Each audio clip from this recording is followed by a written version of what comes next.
Hello, my fellow Taurians, and welcome to your general energy reading. Remember, this is a general reading, which means it cannot and will not resonate with everybody.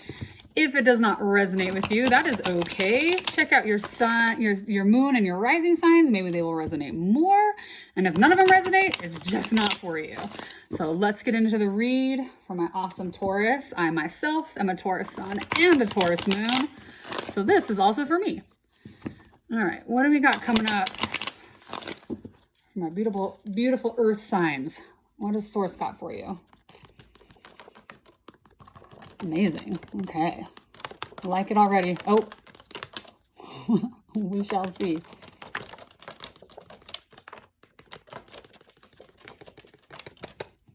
Ooh. Okay, so a few major arcana up in here. The sun popped out first, guys. That was the very first card out. I was like, all right, all right. We got some sun.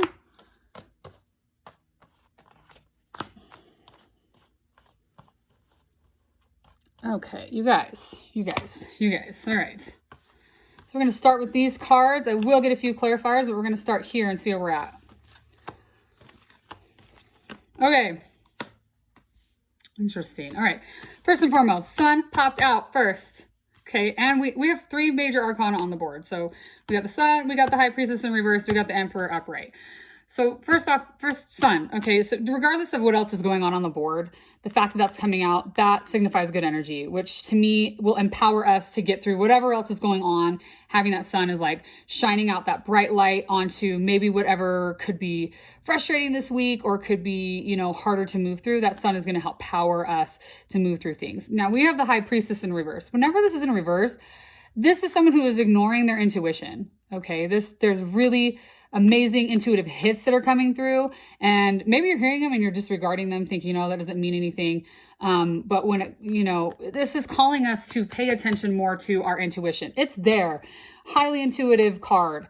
Understand that you are crazy intuitive, and don't discount the amazing messages that are coming through from Source, from your higher self, because it's talking to you. So when this is coming out in reverse, pay attention.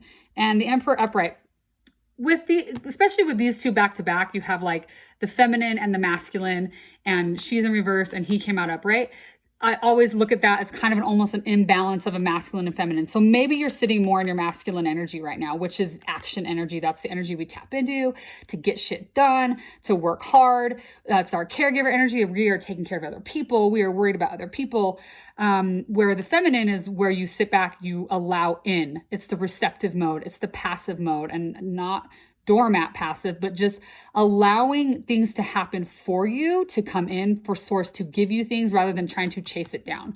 So with these two coming out like that, it's kind of like, remember to give your masculine energy a bit of a break and sit, and whatever that looks like for you. Maybe that's meditation, maybe that's some type of grounding exercise. For my Taurus, I'm always like, get your ass outside and get your feet in the grass and ground you, and get into that more feminine receptive mode energy.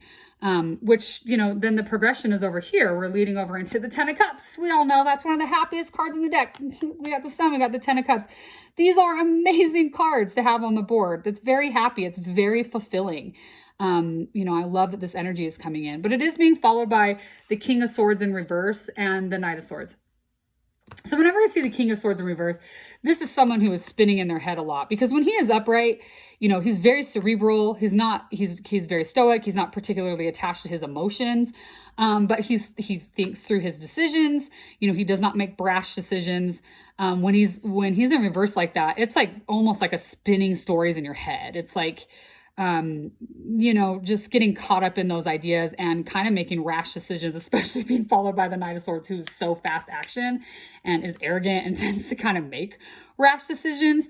So for this next week, it's kind of saying, hey, think through what you're going to do first. Don't just go off willy-nilly making these rash decisions. And especially if you're following your intuition, then it'll help you not to maybe make some cutting mistakes at people. Kind of almost, to me, King of Swords, when he's in reverse, he's a bit of an asshole. We don't want to be in that energy. We want to be more in our power, with our masculine energy. So I'm going to get a few clarifiers of what feels right. Let's see what deck I want to use. I'm going to come over here and use this guy. I'm not going to clarify everything, but I want to clarify a few things. So what are we ignoring, right? So we have this High Priestess in reverse. What might be advisable to pay more attention to that we're kind of not listening to? And I mean, High Priestess is such a badass when she's upright. So remember to get back in your badassery. And let's also see the King of Swords in reverse. Let's understand why he's in reverse rather than upright. So we're just going to get a few clarifiers, Taurus. I hope my fellow bulls are just having a great time. Ugh, dropping cards everywhere. This deck is so big every time I use it. It like hurts my hands. All right, let's give it one more really good shuffle. And then we'll get a couple clarifiers. All right, Spirit, Source. Can we get a clarifier for this High Priestess? And can we also get a clarifier for this King of Swords?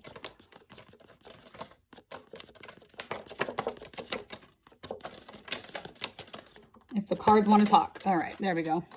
Interesting. Okay, so the clarifier for the High Priestess is the Seven of Pentacles. And the clarifier we got for King of Swords is the Knight of Cups. I think that's fascinating. There's two knights on the board.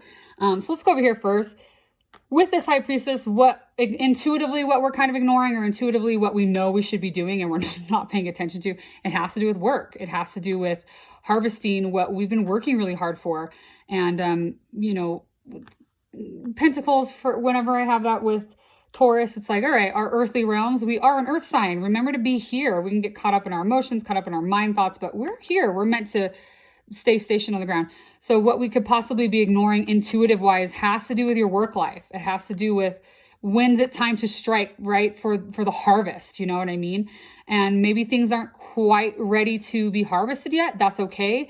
Pay attention to your intuition. It is going to let you know when the iron is hot, when it's time to strike. All right. That's kind of how I'm perceiving this. And then over here with the King of Swords, why is he in reverse? Well, he's not in his emotions properly. You know, when it's coming out with the Knight of Cups, where this is all emotions, and this King of Swords in reverse, and we know that the King of Swords, he's not an emotional person. He is cerebral. That is his job, to live in the realm of mental thoughts. But we have to have a good balance of our mental thoughts and our emotions. So with him being in reverse, you know, having this Knight of Cups come out, it's reminding us to also pay attention to our emotions. We can get so caught up in the stories in our head that we're ignoring these emotions. But this Ten of Cups is out here too. So I mean, I love this, you guys. Good emotions. Think through your decisions. Emotionally tap into your decisions. I love that two knights are on the board. These are action cards. Anytime I see knights, I'm always like, this is forward action. And, you know, they're both upright, which is great because then it's kind of giving a good balance between our thoughts and our emotions. So I think that this is really good energy for Taurus in the next week. Just a reminder to you know, the main reminder is to balance our masculine and feminine energies and pay attention to our intuition, because Spirit is going to let us know when it's time to take action. Okay. I'm just going to get one oracle card. So this deck is all female pronouns. You can just throw the pronouns out the window. This applies to everybody, but I'm just going to pick one card. Interesting. Okay. She who waits. Patience, waiting, determination. This is kind of an interesting card for this week. So, you know, if that's the message, then it's also telling us to have a little bit of patience, you know, for this harvest, for what's coming through. Pay attention to our intuition. And typically our masculine energy isn't patient because it's action oriented. You know, it tends to not be patient. The knights can be impatient. So this is reminding us to be patient, to get in our feminine, to sit back, to relax, and allow things to come through, open up that channel so that Spirit can give us guidance on what we need to do, when to take action rather than just willy-nilly taking action. So hopefully that worked for you. If it resonated, please hit the like and subscribe. And I hope my Taurus have an amazing, amazing week. I love you guys.